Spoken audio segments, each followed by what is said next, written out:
Here are 5 really great single strategies that will absolutely help you win more matches. Tip number 1, serve to the body more often. It's not used enough in recreational tennis. We tend to think, oh, I'm going to serve to the tee or hit an ace out wide, and we're going for small targets. Our serve percentage drops, and then we kind of have to push a second serve in. If you've got a strong first serve, hit a strong serve right at their belly button. Nobody likes serves coming right at their belly button. Who likes that? It usually produces a weak response that you get to come in and attack. Serve more often to the body, and the chances of holding serve go way up. Tip number 2, return deep down the middle. I've got these 2 lines here. In your mind, when you're returning serve, this is you. The ball comes in, you're trying to pin the ball deep between those 2 lines. Oftentimes when your opponent serves, they fall forward into the court. Just think about good serve technique. They toss forward, they lean in. Well, now they're inside the baseline when they're done. And not everyone knows to step back and to split step back behind the baseline. So if you can hit nice deep down the middle, you kind of catch them right at their feet. And they kind of do a short hop, little half volley from inside the baseline. Again, producing a weak ball that you get to come in and then attack. Start returning serve deep down the middle more often, and the chances of breaking serve will increase. Tip number 3, always have an air target. When you are rallying back and forth with your opponent, you need to always in your mind know exactly how high over the net you're trying to make the ball pass.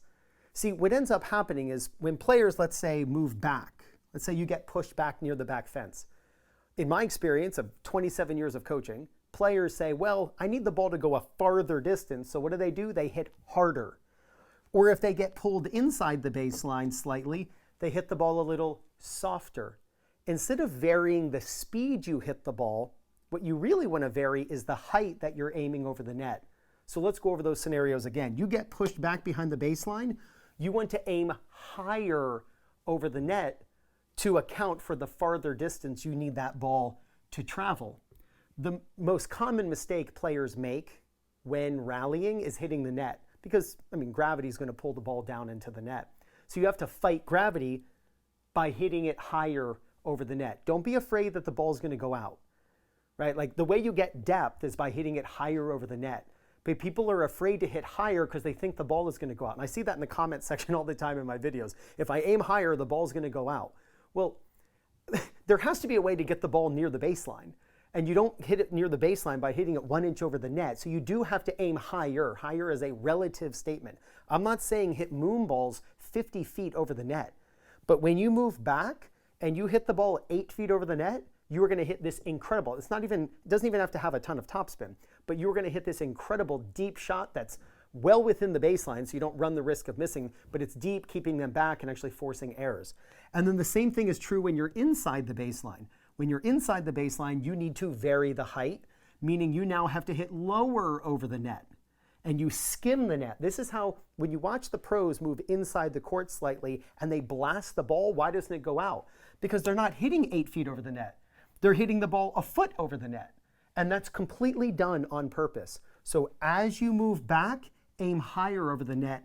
As you move inside the court, aim lower over the net. When you vary the height you aim over the net based on where you are on the court, the chances of being consistent during a rally goes way up. Tip number 4, make sure you split step after hitting an approach shot. I see it all the time. Recreational players get a short ball. They come inside the baseline and they attack. And they just keep running and running and running, and they're still running as the opponent hits their ground stroke. If you're running forward while your opponent is hitting the ball, you will not be able to change direction very easily. And if they hit a lob and you're just running forward, making it easier for their lob to go over their head, over your head, if they hit down the line passing shot, they hit a cross-court passing shot, if they hit the ball right at your feet, you're still running and your ability to handle their shot goes way down. So it's very simple. After you hit the approach, take 2 or 3 steps, really 3 steps maximum, and then split step. Hit your approach, 1, 2, 3, split step. If you really blast the approach shot, you might only get 2 steps in, because you have to split step around the time they hit the ball. So we're not Usain Bolt. We're not going to hit the shot and take 9 steps to the net by the time we then split step to volley. It's not going to happen.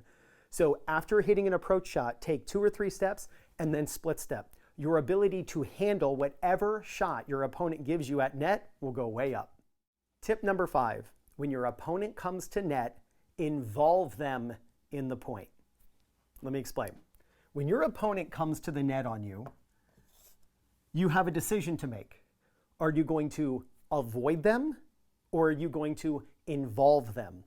When you avoid your opponent, it's usually a down the line pass, a cross court pass, a topspin lob that you're trying to bounce right on the baseline and hope they don't call it out, right?